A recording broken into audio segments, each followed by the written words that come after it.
Koyan nami. Koyan na ilik sino kalagon na kama inuisim ni inuipik ko singin lu. Koyalit tiyak na kausa kaging ma. Amma tana ikaw na to inuisila. No? English? No. All right. Thank you very much for having us here. I'm very excited to talk about myself. But no, we really appreciate being here and working on something I'm very passionate about because the story is all about. So the book is all about inspiring and motivating and awareness of my culture and environment. Because apparently I'm interesting, right? And wow, what an introduction!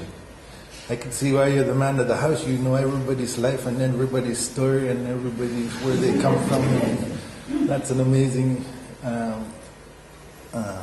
introduction. Thank you very much. And yeah, so Kelly and I are writing the book about my life, and a lot of it, a lot of my life has to do with the outside world. The environment. I grew up in the environment. So where I come from, it's it's all ice and snow most 7 months of the year, and I love the winter. It's so fucking hot in here. I mean, it's so hot. First strike.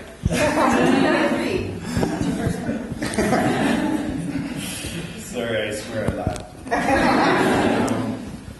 So I grew up in Chesterfield, Little, which is a small community on the west coast of Hudson's Bay, and there's roughly 300 people there.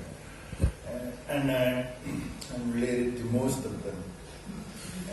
And I grew up very traditionally, as he said. I shot my first deer when I was young, learned how to build a needle when I was 12. And so as an Inuit, to become a worthy husband at any age, you learn how to build an igloo, you're worthy of being a husband. So here we are, 12 years old boys, running to our elder, can you teach me how to build an igloo? Right? And so, and we still use the igloos today when we're hunting at -50. It's way warmer than a cabin or a tent, right?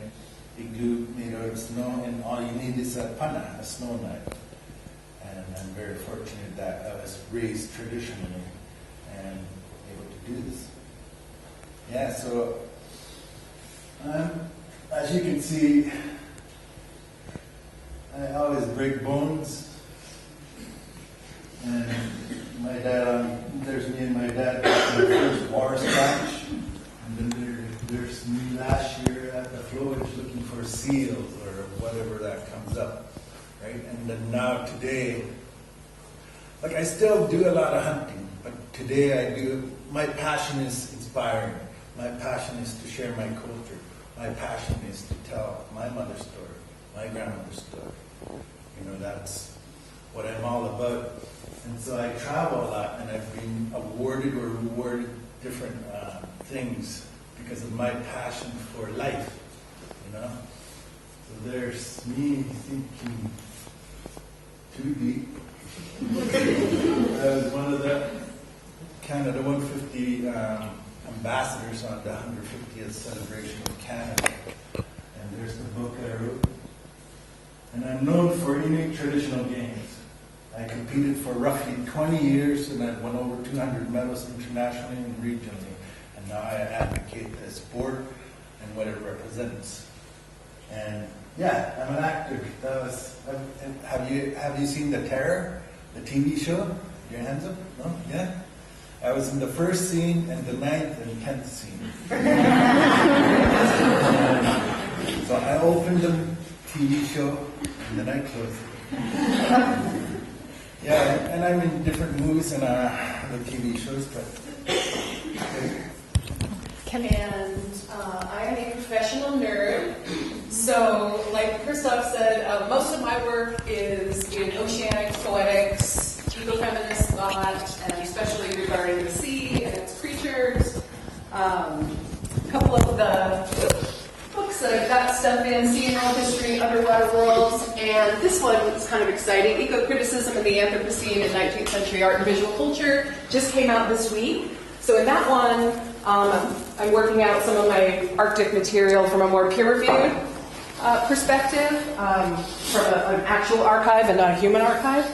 And that one is about the first beluga whales which were taken from the Arctic in the 1870s and displayed in London, which you can imagine didn't go great for the whales. But I'm also a scuba diver, and this is how we met on the Sedna Epic Expedition 2018. This is under a whalebone arch in Ilulissat in Greenland, which is one of the largest ice fjords in the world.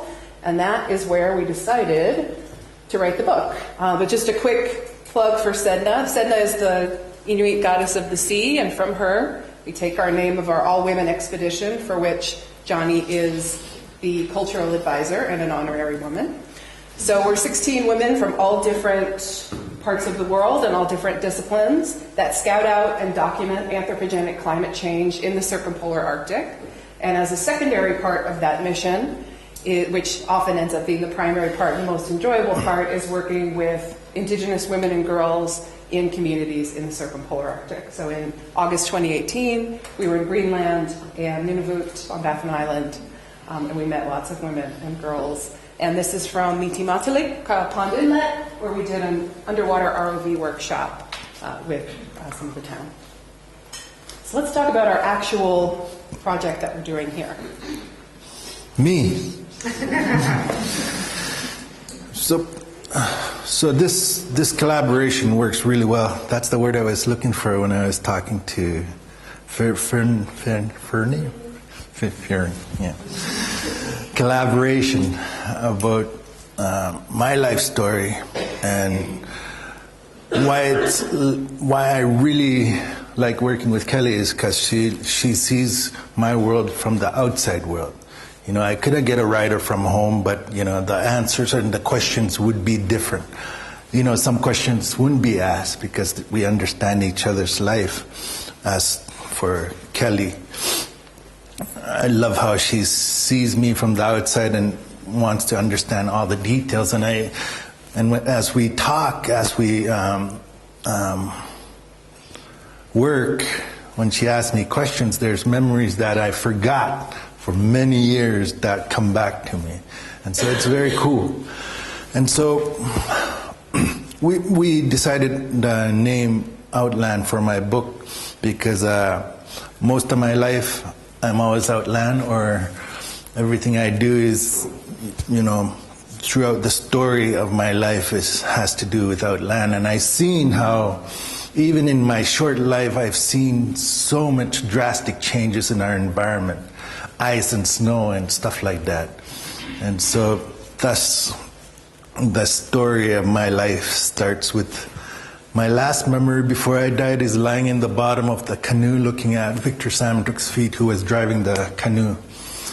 I can taste the white foam and the blood in my mouth. And yeah, so once upon a time I died. And you know what? If I died and stayed dead at 6, I probably would go straight to heaven. Now I have to work for it. Yeah. And this is the first line of the book, so it's kind of a sneak preview for you. The reader meets Johnny at 6. He's just been shot when he's out ptarmigan hunting with his brother. Over VHF radio, his family is told that it will be too expensive to send a helicopter if he's going to die anyway. And so then begins 3 hours by boat.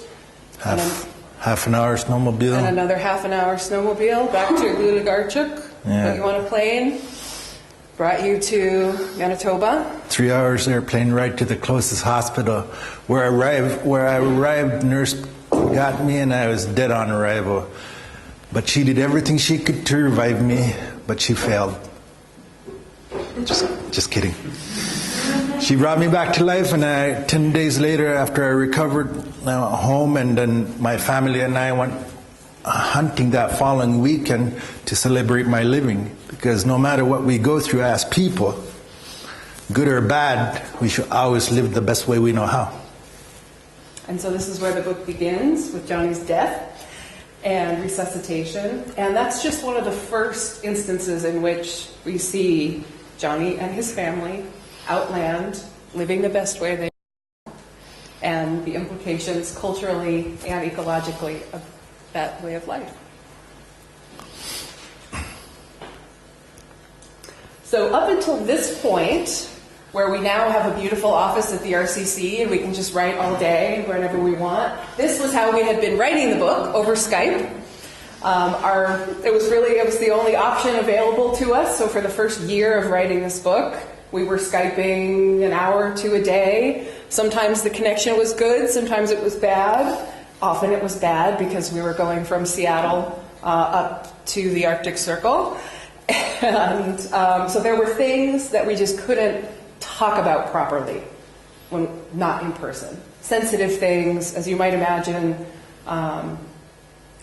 We were really excited to find out we were coming to the RCC. So some of the big questions that we deal with up in the office every day, in the book in general, some of the things that we'll be discussing in our works in progress and that I like to talk about over coffee with you guys are what sort of aesthetic considerations must we take into account in order for the form of the book to support its content? How and why do we bring together traditional and academic knowledge? So itself, I would consider that a false dichotomy. I don't like to think about sort of TEK and academic knowledge as being two completely separate things, especially in the humanities. How can collaborative literary production contribute to decolonization and to ecological resilience? And then, how do we teach textual studies? When I go back to my classroom, how do we teach textual studies in a way which does justice to those considerations, both the form, the aesthetic, and the conceptual?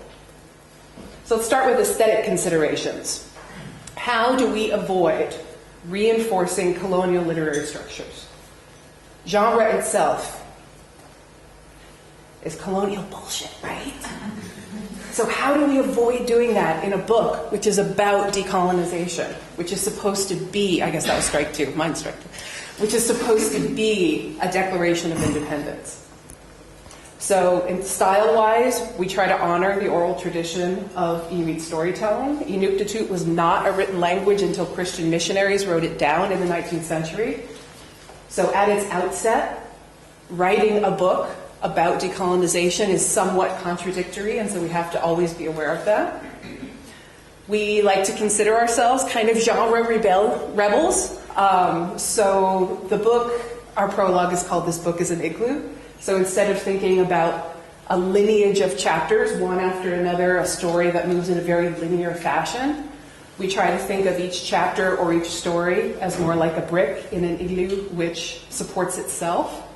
Each brick perfectly formulated for that part, and each sort of if you could think of a story as a dome, and I know that's a very strange way to conceptualize literary studies because it's not what we're taught in our methodology courses.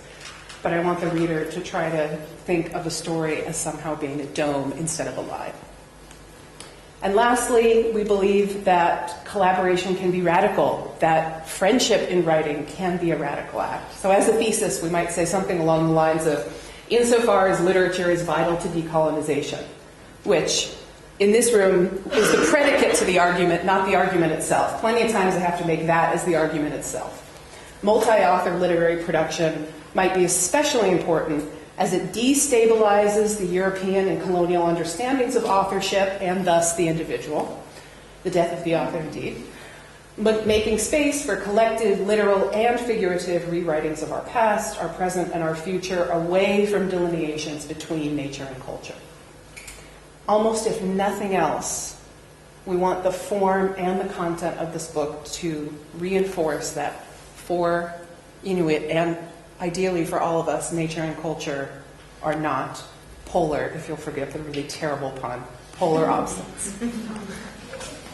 So when we write together, we will sometimes write our poetry under the name Iyi. Through public literary projects, Iyi seeks to promote education, understanding, and cooperation between indigenous and non-indigenous ways of knowing, understanding nature. When we write under that, instead of our names, under the term Iyi, it's because E and I are one of the few words that are palindrome, so the same backwards and forwards in both English and Inuktitut, which reinforces the visual nature of our practice and the ways in which we strive for balance and reflection in our work. As an English homophone, I and I represents the strength of our individual identities and what we bring to our collective work, and then in Inuktitut, E, so I, and E, which is yes, and literally and visually, the Inuit way of saying yes with the eyes instead of... This is another reason we have to Skype when we can't talk on the phone. Because Inuit say yes and no with the eyes instead of the voice. Reinforces our commitment to looking one another in the eye and saying yes. Yes, to this work of collaborating and understanding and to shouldering it together. And it's also a little bit of a joke because it's also an acronym for I, John Issaluk. So from an academic and literary theory perspective, grad students, let's go back to our theory class now. Though we are conscientious of eco-materialism's emphasis on storied matter and the narrative porousness of the material world, the transcorporeality, I am all about that in most of my work, but not here. We believe that existing critical theory is neither equipped nor appropriate for considering indigenous literary methodologies and epistemologies. E is an act of individual and collective decolonization because we think that collaboration can be radical, that writing as friends can be a radical act and a political act. It's a declaration of independence, a reorientation, and a reinterpretation for specifically general audiences. So some of the work that we've done under E, we were in Montreal last week at the Inuit Studies Conference, and we performed a trio of poems we called the Walrus Cycle, two of which are very aesthetically look like poems, the middle of which was a multimedia poem, prose, performance, kind of middle of that Venn diagram, in which we showed 4 clips on loop, like this, of the Inuit Broadcasting Corporation's video. It was actually a documentary of Johnny catching his first walrus. How old were you? 12? 12. At age 12. And so it was part found poem. We used elements of the narration from this video. We added poetry, and we performed that to an audience in a workshop that we called Understanding One Another, because that was the theme of the conference. And then we collected text written by the audience members, and we created a collaborative poem from everyone's responses, which turned out really cool. It was really fun. So if we think about ways of knowing, there hasn't been a lot written about Inuit literature, especially because heretofore Inuit texts have not been what the European establishment considers literature, because they're mostly an oral tradition. But in Kiwi Martin's Stories in a New Skin, which is the only book about Inuit literature, she writes that in order for the Academy to truly decolonize, it must radically shift its understanding about the nature and the location of knowledge. And this is our methodology. This is where we're coming from when we write the book and we bring our 2 knowledges together and our 2 ways of thinking together. So Inuit Kawimayituqangit is a term used to have guidance of our ways of life or laws of our people. And an elder told me once, like, Inuit Kawimayituqangit is it means what Inuit have known forever, all the knowledge. But an elder taught me the proper pronunciation, or the proper term should be Inuit Kawimayituqangit, which means things we learned, things we established, and now we use, right? So just to clarify that. And one day I'll talk about that because an elder told me personally. And I seek a lot of my knowledge, a lot of my perspectives from elders. So I talk to elders as much as I could, learn from them, and teach it. As an elder, as the elder told me, only talk of what you know, right? Nothing more. And so that's why I only speak of what I've learned. And that's why the book is mostly about just my lifetime, you know? Even though I'm very young to talk about my life, I was brought up very traditionally. So I'm in a world of technology where I can talk to Kelly about my life in lifetime, you know? From a generation in nomadicity. So my parents were brought to the community of Chesterfield Inlet when they were teenagers, and before that they lived nomadically. So they lived in igloos and sealskin tents prior to them being moved by the government and the church to Chesterfield Inlet. So in one generation, you know, amazing life to technology. We're all, you know, even myself, like I almost lost my identity. If it weren't for the Inuit traditional games, I would have solely forgotten where I come from, and that's why it's so important for me to keep the traditions alive, so that I could remember my grandparents, my parents, you know, like it's not just about hunting or killing, it's not eating the food, but it's to keep my family alive, you know, like. And that's why we keep doing what we do, and my kids love hunting. You know, my 4-year-old boy, he started shooting a gun at 2 years old. He's got his own little .22, and today he can load and shoot, right? His aim's still off. I don't know what his excuse is, just because he's 4. But, so I teach him as much as I could. Like he's an old soul, and so he initiates a lot of things. Like Christmas time, he wanted to build an igloo in front of the house. So I was, yeah, for sure. So we built an igloo right in front of the house, and he used it for his friends and whoever. Yeah.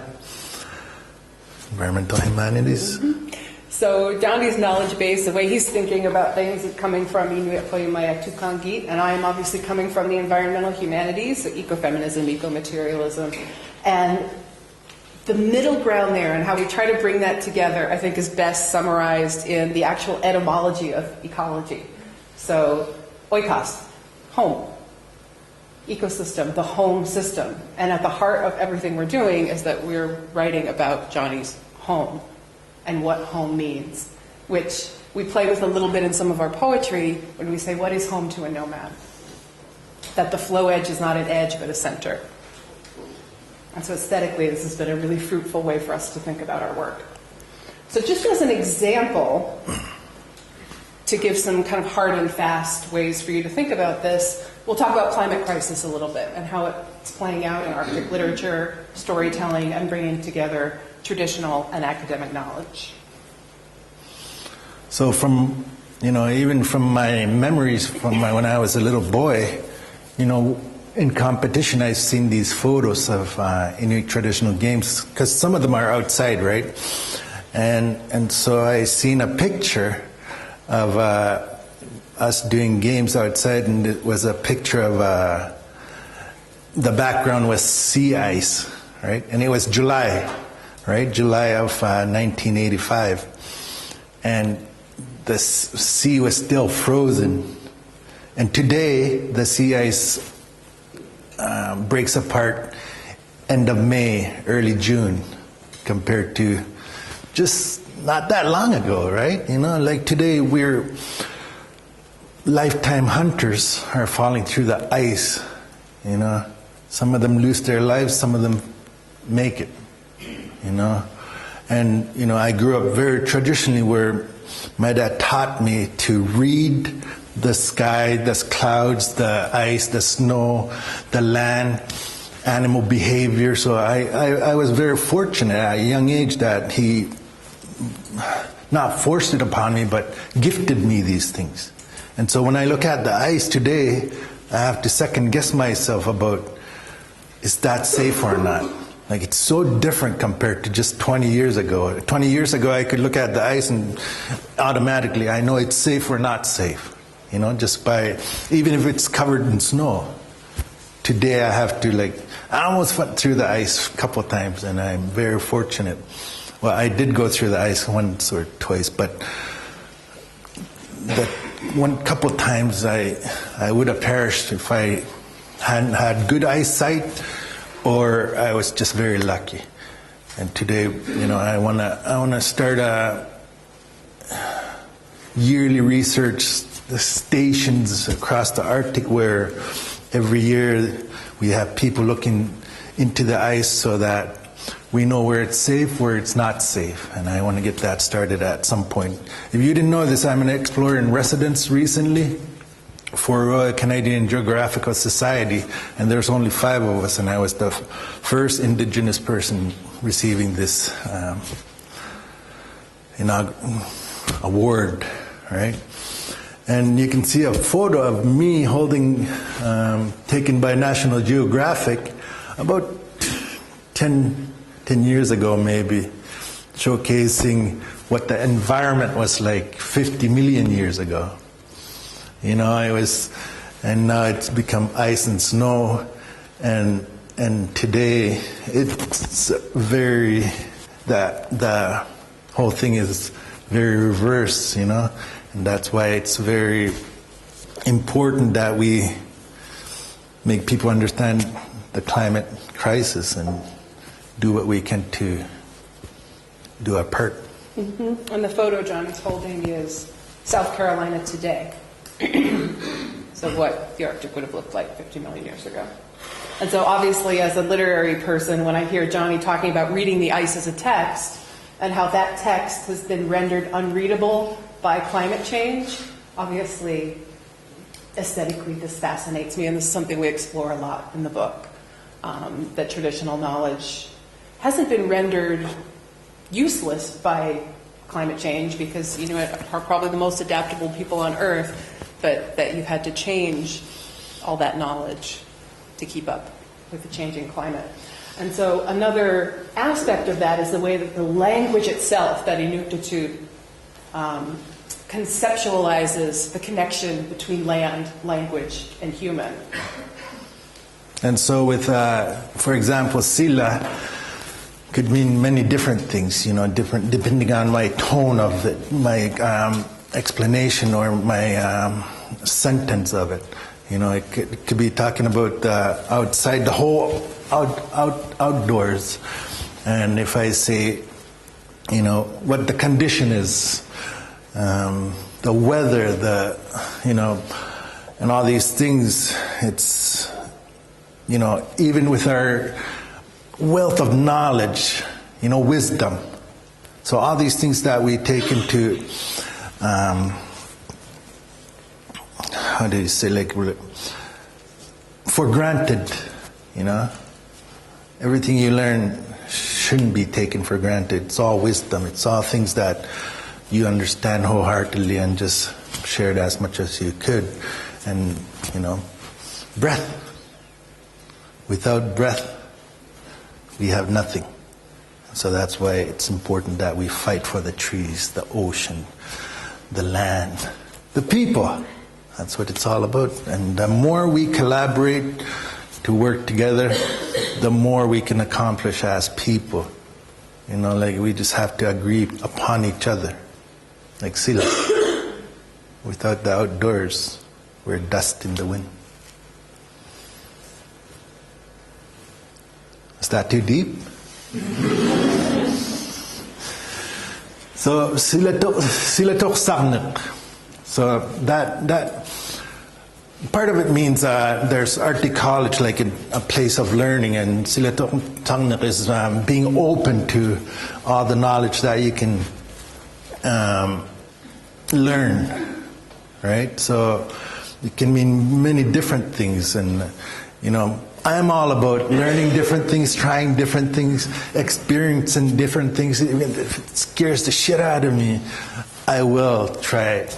Like he said, I terrified of heights, petrified of heights. I jumped out of an airplane with everything I had. It took me weeks to get prepared mentally, and I jumped out of an airplane, and I could still remember that feeling, you know, freeing feeling, and it's so hard. Anybody skydive? What? Scuba dive? Awesome. Good. I sink like a rock. You know, I sink like a rock. I test it all the time. They teach me every way I can to relax and breathe, and I do it. I can breathe and relax and hold air in because I have big lungs, and then a few seconds I'm on top, and I sink like a rock, like it just, you know. When we go down the ice box, we put a floaty on him. Yeah, I have to. Yeah, when we're floating, and I have to use I use a bag to keep myself afloat. Otherwise, I'd be on the ground just floating.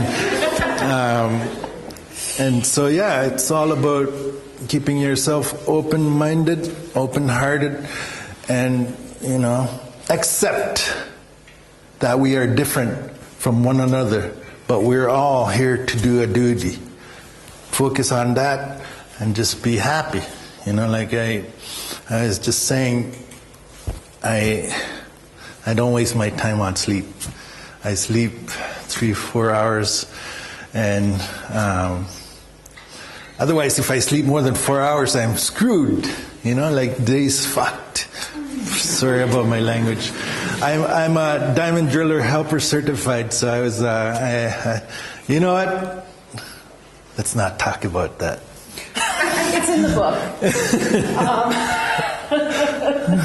So, the language and the way that Indigenous writers in the Arctic are using it is, I think, really. And this is somewhere we're trying to situate ourselves with this particular book. Tanya Tagaq, who I'm not sure if her music has made it to Europe yet. She's the most famous Inuit throat singer. Oh, good, some knots, yeah. Most famous Inuit throat singer in the Arctic. Despite, she's not a very traditional throat singer, but she just wrote a book which is this incredible multimedia kind of novel, poem, nonfiction called Split Tooth. And in the first, this is on like page 2. Global warming will release deeper smells and coax stories out of the permafrost. Who knows what memories lie deep in the ice? Who knows what curses Earth's whispers released back into the atmosphere can only wreak havoc? So the ways that the Arctic humanities are already talking about climate change is always in a narrative way. And that's where we come in. In The Orphan and the Polar Bear, which is from Inhabit Media in Issaluk, and Johnny narrated the cartoon version of this, the very beginning of this children's book tells us that our world is changing and that stories will be the only thing that keeps the traditional knowledge alive. Same thing with Kayutayuk, which we did a screening of a couple days ago, and a lot of you came. This is as I'm talking about it, I'll just play it.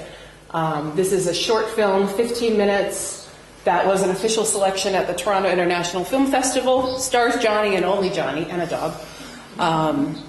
And the beginning and end of what we see is the character played by Johnny listening to his grandfather talking about how the land we walk on is unchanging, and yet you'll have to adapt. So the land itself is unchanging, though the climate changes, and you'll have to adapt. Yeah, so as people in general, we have to adapt on a daily basis. And so as Inuit, we constantly adapt every single day to whatever's out there, whatever's happening. And, you know, it was a gradual